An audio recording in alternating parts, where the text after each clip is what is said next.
Ngasigi video sena Monday ko. Monday pokpa mi ngarang numaijing numitagi hogre ko haidi Sunday ngarang aina share to gre Monday gi mu ying minerse ko. Monday pokpa mi se yamna kai ma se ahambada magi nature wise wena hire se ko Monday pokpa mi se yamna hadi minungshi chawbo oibado yamna minu kind oiba modest oiba adaptable oiba ka haragadi adaptable oiba haibati hadi kanoma anoba jaga ama chatpa matamda ma se yamna adum thuna adjust oba haiba ngamba oiba mi do oye ko aduga amana possessive oiba hai tare ko hadi ai gidang ohening ba koning ba sidana mu partner gi matang da la ani ko relation gumba sugumbai matang da hai tare caring oye ko yamna hadi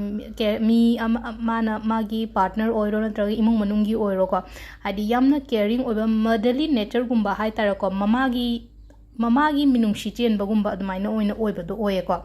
aduga amadana numit ki ani subane ko second day of the week na hair se ko ngasagi Sunday do na first day of the week ni na ko si na second day of the week ne basi se ko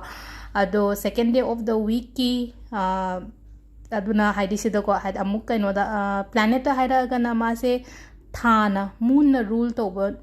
kaino ni ko haidi numit ni ko si se ado yamna magun leiba planet ni ko tha haira ko haidi tha se shape nai na ko haidi punima amuk lei thashi amuk lei tha se gi magi machet tara ga haidi last pura cover up to gi bodo haidi tha si gi shape lei magi mangan kari kra lei bane na ko haidi shape change leiba adagi magi mangal na chingba sugum mayam se ko haidi moon se amarom da de amuk so hai ko yam sensitive oiba planet ne hai na kai gi no hai kan se da ko tha si yingba matam se da akoina wakhan yam nungai na yenga di nungsiba gumba hai tar ko monda yam nungai na yenga di nungai bane yamna pukning nungsina yenga suma se kapning bane ba adagi wakhal nungai ba nungai ta ba emotions hai tar khoi gi emotions siga adum khetang connect to ba hai tar ko sometimes aduga Monday pokpa mi si ko hadi nga sagi haidi sigi planets na rule to bane Monday pokpa mi si mo emotional yam oigal le ba si kan se da ko aduga Monday se khwaidagi lucky oiba numit ni ko Monday pokpa mi se makhut masha hai yamna ko makhut masha hai adagi madau su lei moi se lak su dum pi ba oiba do oye ko makhoi se mayam dagi tongale masak matau su phajaba oigale ko aduga nupa da hairaga na mu wang chawba yengba nungai ba gumba oibdo nupi da na hairaga hadi complexion phajaba ketang pink hadi khoi gi pink color ga changba gumba lei no complexion da kaida hadi moi se dum yengba du sem phajaba oibdo nupi macha gumba nupi gumba gi kaino oiraga so gon hadi Monday pokpa mi ngai se nupa su nupi su adum loina yengba nungai ba oibdo oina su oye ko nature wise ta mula ase ko nature wise ta hairaga di moi se sensitive oi caring oi ko mamang to so haigar ko sensitive so oye caring so oye shaugande conflict leiba matam da ko avoid tawgale hadi khadhaning da ba do moi se maka hadi conflict tawa matam da hadi avoid tawgale khadna ba pam da ba ingna chikna laining ba mi oiba do unnecessary mi ga song khana mo sum yengune hadi Monday pokpa mi ngai se hadi kanada ba da hai tare ko hadi khadna ba do maka maram kem leitana ga hadi unnecessary in hai se da unnecessary mi ga sung khadna roi ma se ko aduga makhoi gi mind se hadi magi mind se yamna creative oi ko makhoi se life ta problem leiba matam da ko adum masa mathanda phajana adum solve tawgane ba moi sing se tuminna legali ko tumina leigale haga di samna haga silent killer ha se ko haidi tumina su leigale silent ke tumina leide haga ma pangbana te ma se ko pangbra haina questions ma hanga se ko pangbra no pangde ko ma se ko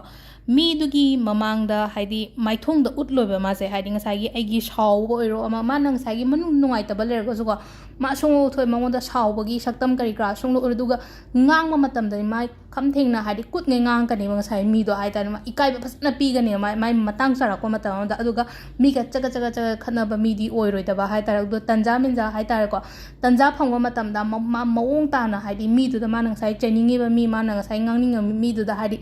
phajana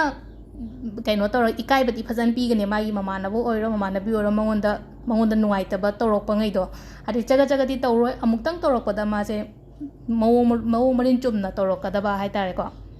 ado mu love and relationship ki matang da la ase ko love and relationship ki matang da moi se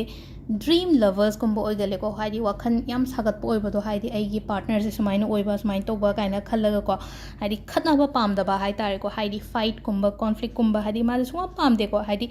adum mana apologize tawni ba anamba matamda hai tare ko ai soikre lankre haina magi side tagi dum haijab mana nusiba mi oi taragadi ma dum haigani ba ai soikre haina dum mangon magi side tagi hana dum nangon apologize lakani ko nupa oiro natraga nupi oiro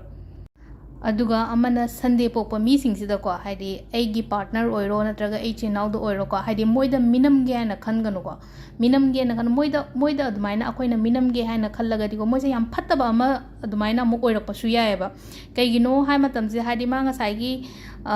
akoina mangonda oida padaba tawbiragadi ngasai gi aina mamangda moise sensitive oi haibanina ko mokoije asuki madik magi mind do disturb oiraga adi kaino oina negative oina hai tar ko nangonda oina laman khumge revenge loge haina adumbagi kaino do oina lakani ba aduna haidi yari ngai moida oidaba gumba cheating gumba se tawbiganu ko mamang da so hai gre Monday pokpa mi singse yamna haidi problem solver oigale ko haidi problem yamna line solve to bo oibado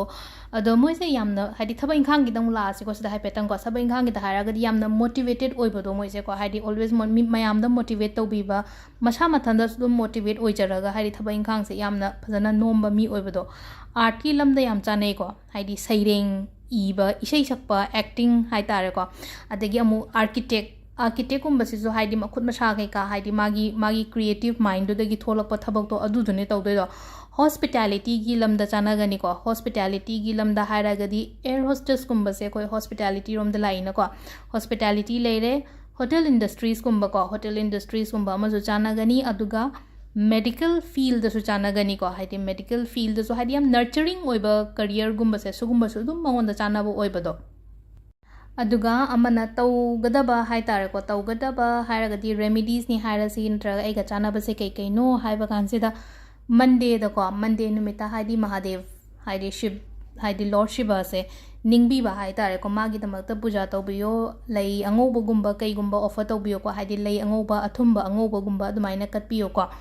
ado stone gi hairagadi ko haidi nungumba sum sige haidi moon stone se sibi be yai ko moon stone se khoi gi right hand gi nangi khunau bida sibiyo ko moon stone se ko ado color dam hairaga na color se angobo selo dai moon silver ina masu leibane ko adu shet pe yai